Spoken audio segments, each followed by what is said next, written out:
In this video, you'll learn about different most common water quality parameters typically used to describe stormwater quality. So these parameters are not necessarily a specific pollutant. This is a very common things that you expect in any water. So these include, let's say, trash. As you see that stormwater is a surface water, and this is basically move on the surface, and that means it pick up trash, and which include plastics, leaves, and other stuffs, and contaminate or deposit them in the stormwater systems or surface water. So that's why you can see this example here. There's a big net, and it captures a lot of those. And this is very important because many of the leaves grass are the source of nutrients. So a lot of times the pollutions happen or eutrophication is related to these particulates metals, which comes from those leaves. And then plastic is also another type of nutrient or grass that occurs in last 20 or 30 years because of large use of single-use plastics.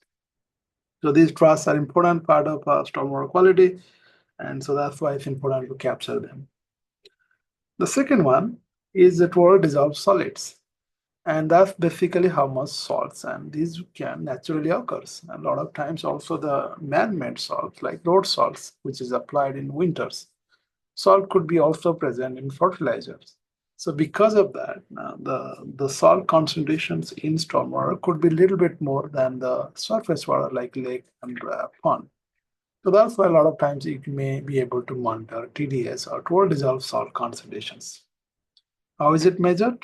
Because called dissolve, you filter that water and then you dry them because you filter to remove any particulate so that the weight will be able to measure, and you dry them in a cup in 104 degrees Celsius in ovens, and you see that the difference in the weight of the cup will determine how much salt has been precipitated or left behind after water becomes evaporated. So that's why it's important to measure this concentration sometimes. A lot of times we have also probe. If you probe, basically it's a small probe that you can deep inside water and instantly measure the TDS concentrations.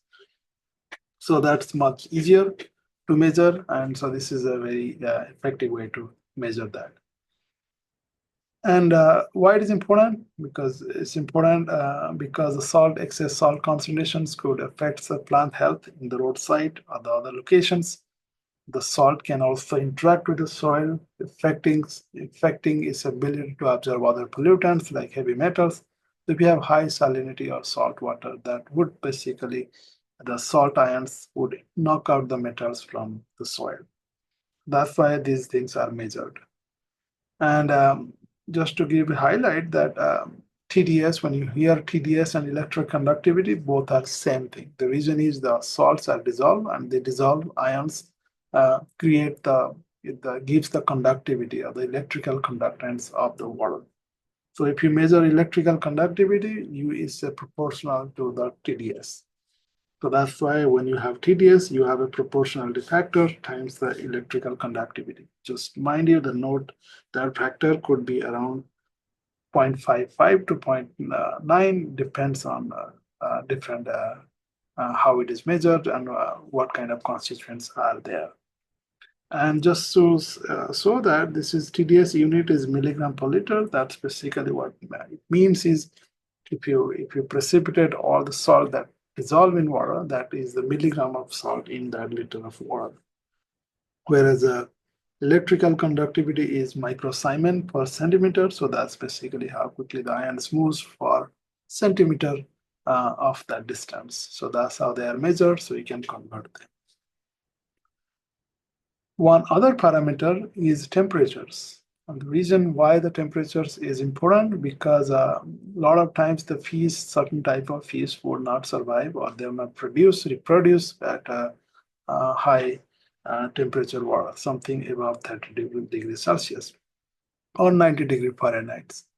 That's why a lot of times the fish stressed out at high temperatures, and the cause of those high temperature in stormwater is asphalt or concrete, because concrete has very low specific heat. That means it can dissipate energy, it can retain the energy and dissipate quickly into water, and so it get heat very quickly in summer or other times. compared to the soil. So then the water moves on it, or stormwater moves on it, it picks up that temperature or energy.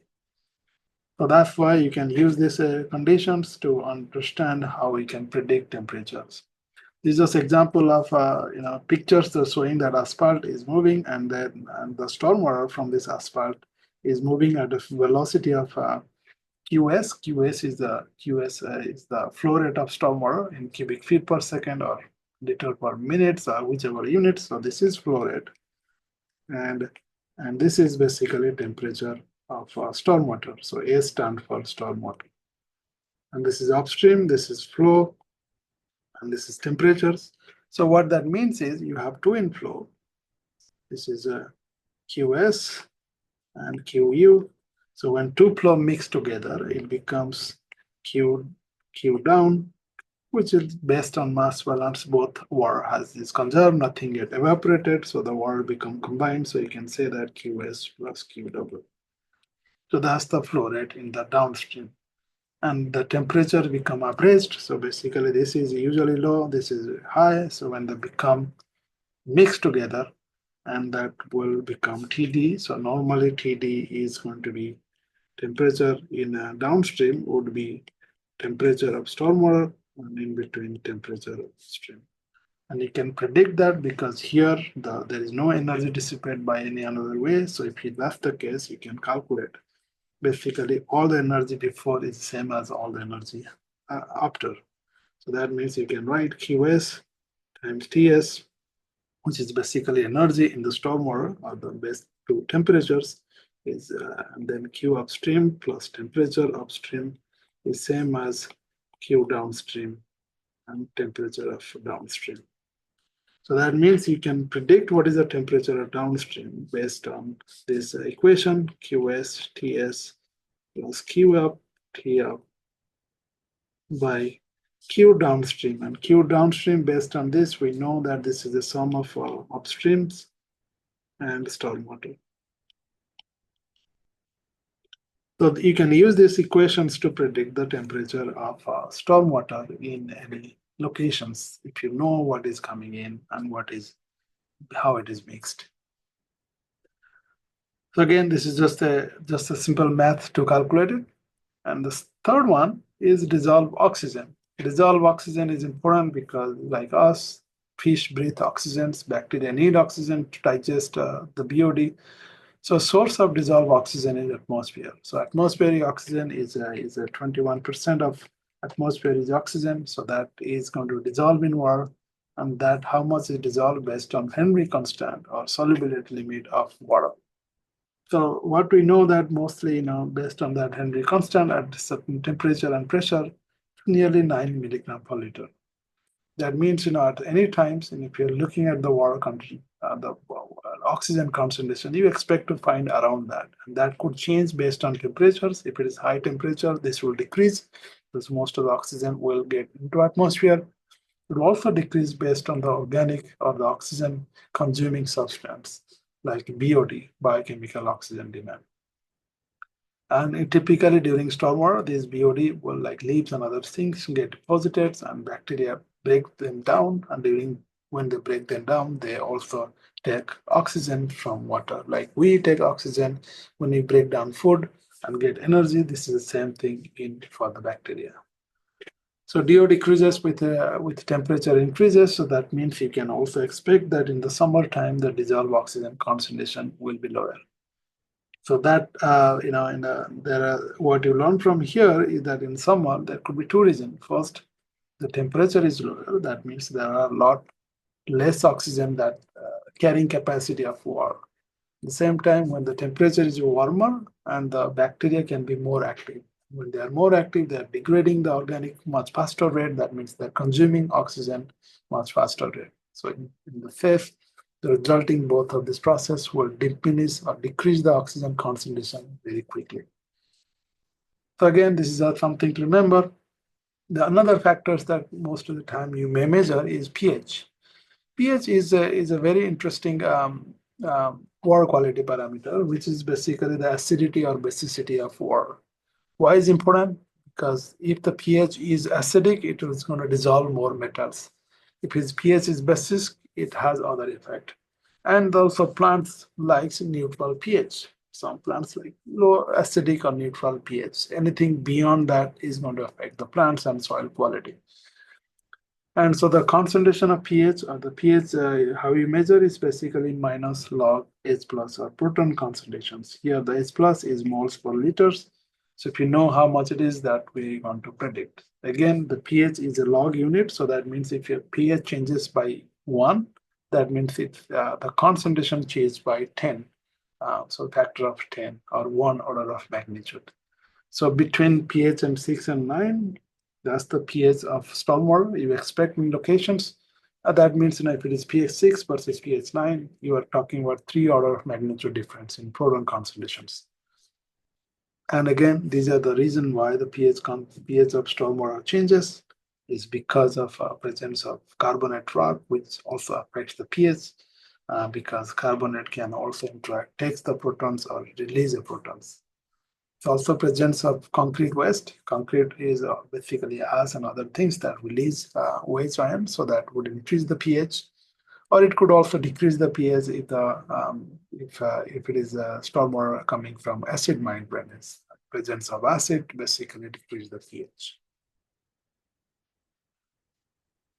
One other variable quickly measure is TSS, total suspended solid. That's related to the effect of this TSS could be many things. First is a high amount of TSS indicates that there are land is being eroded at different locations. And so you have to think of erosion control in the upstream. A high concentration of TSS means that many of your stormwater infrastructures will get clogged very quickly. And it also means that there are a lot of particulate matter that could also consume oxygen, which is basically BOD or biochemical oxygen demands. And many times also these TSS could carry a lot of pollutants. So if you are removing TSS, you are removing also pollutants. So presence of TSS is an indicator of water quality parameters. And so how they are measured? They are measured by turbidity, which is called NTU. So that basically says how much light it can be absorbed. So there is a turbidity meter, which is again you can insert into water, and it shine a lights, and that also measure the immediately the turbidity concentrations in NTU. If you take water, you can actually measure in milligram of suspended solid per liter. So basically what you do is you filter in a filter paper, which is around 0.45 micrometers, and then everything filters is going to be dried and wet. Another way you can evaporate the entire water once you have high cutoff. You remove anything that could be large particles, and then you rest of them you can evaporate the water. But when you do that, you'll get also salt. That's why you have to make a big difference between what is the salt versus what is from the solid. That's why a lot of times people just filter it and then measure the weight of the filters, and that's how they can predict that. So how do you remove suspended solid, total suspended solid in a stormwater infrastructures? You will learn this thing later. It could be sediment traps, sedimentation pond, or could be sand filtrations. So these are different types of BMP you will be using later.